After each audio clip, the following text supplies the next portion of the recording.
Got my eyes straight ahead, got my head in the game. With the red light on, I'm just waiting for the change. Keep my head down low.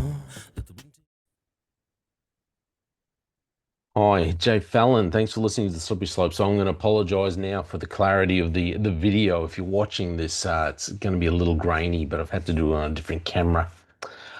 So yeah, I'm very sorry. The lighting where I am is very poor at the moment. So I haven't done an episode for a couple of weeks. I have wanted to do a couple of episodes, but I'll be honest, I've struggled to do episodes partly because of what else is going on in my life, but also because whenever over the last couple of weeks I've had a topic that I've thought I want to talk about this, I want to do an episode of the Slippery Slope about this.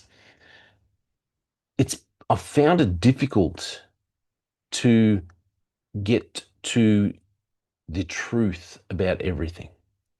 Like I said, it just seems like we're being deceived. So I wanted to talk about Ben Roberts-Smith and what's going there. The soldier, if you don't know, if you're not from Australia, Ben Roberts-Smith is our most highly decorated soldier, uh, former SAS, so one of our elite soldiers.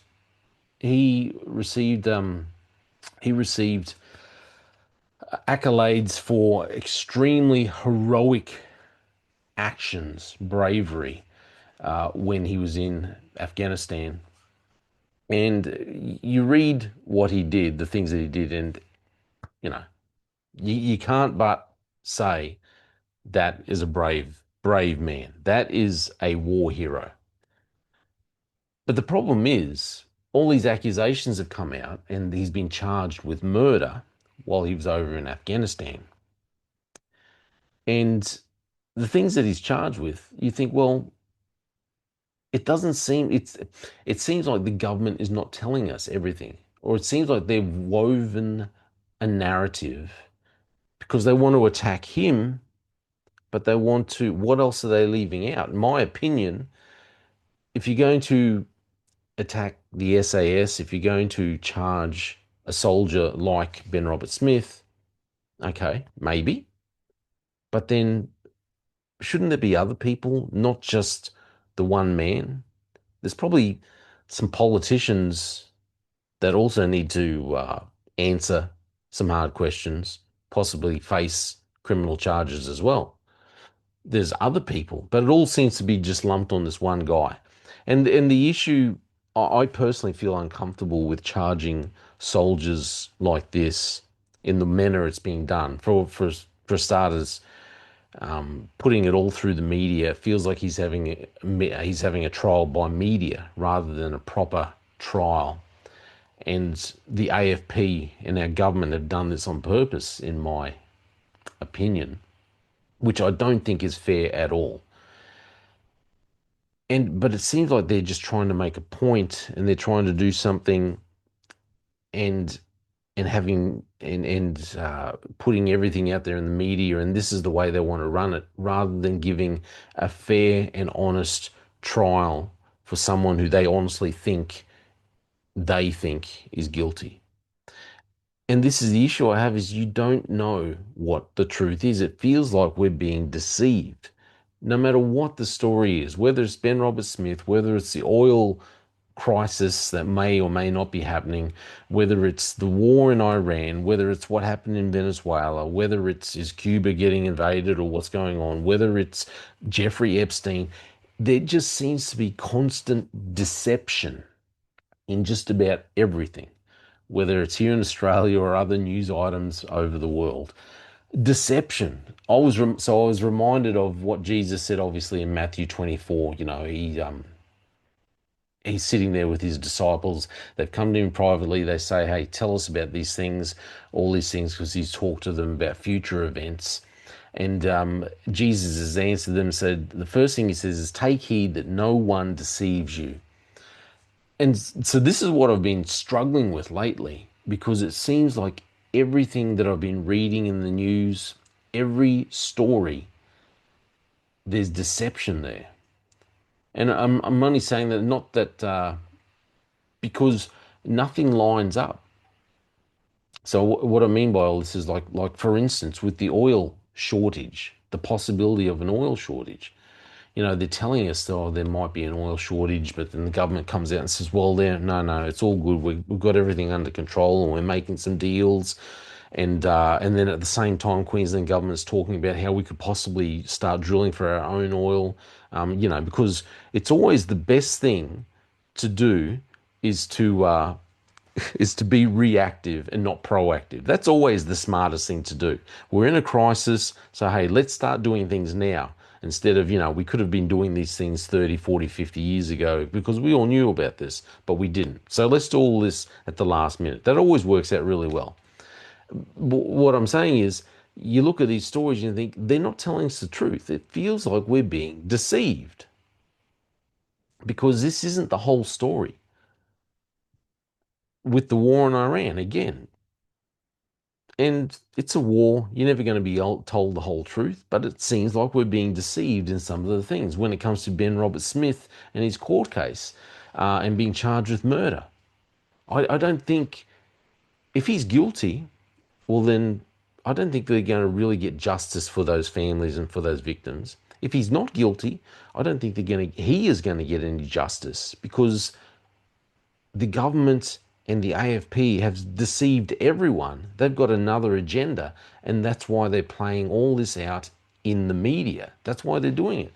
So it just feels like everything going on, there's this degree of deception, and it's hard to decipher truth, fact from fiction.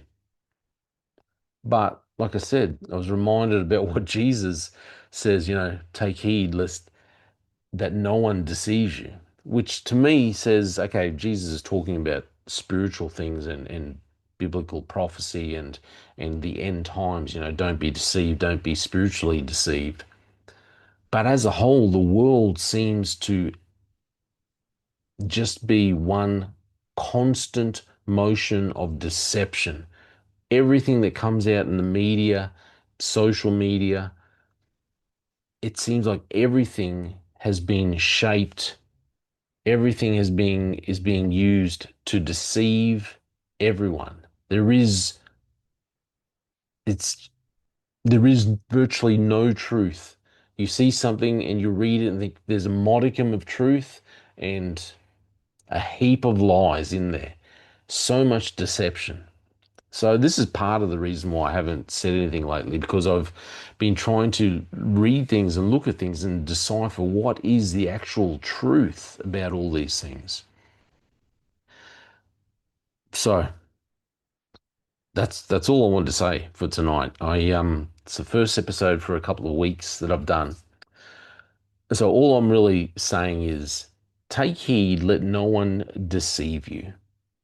Whether it's a story like Ben Robert Smith, whether it is the war, whether it's Queensland possibly drilling for oil and, they're going to fix the whole problem, whether it's Trump having a go at the Pope or whatever, everything, everything seems to be designed right now to deceive. So please, please don't just believe everything you read, everything you see, everything someone tells you. Take heed lest anyone deceives you, lest you be deceived. There is so much lying going on out there.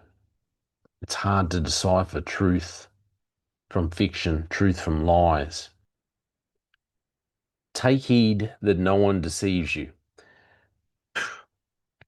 Words that were very relevant then and extremely relevant in this world that we are living in right now. Deception is everywhere. And I think we all need to take a step back and really examine who is telling us these things and what their motives may be, and make sure we really uh, prove or find the facts out and prove. Don't just believe the narrative that's being fed to us, whether it's through mainstream media or social media or from our friends. Find the facts out for ourselves and make sure we are not being deceived. Anyway, this is all my opinion. This is the first episode I've done for a couple of weeks, like I said, but I will get a few more things out this week and actually get onto a few topics that I've been wanting to talk about. All this is my opinion. I'm Jay Fallon. Thanks for listening to The Slippery Slope. They just fuel a desire that will take me higher. I'm on fire because nothing's going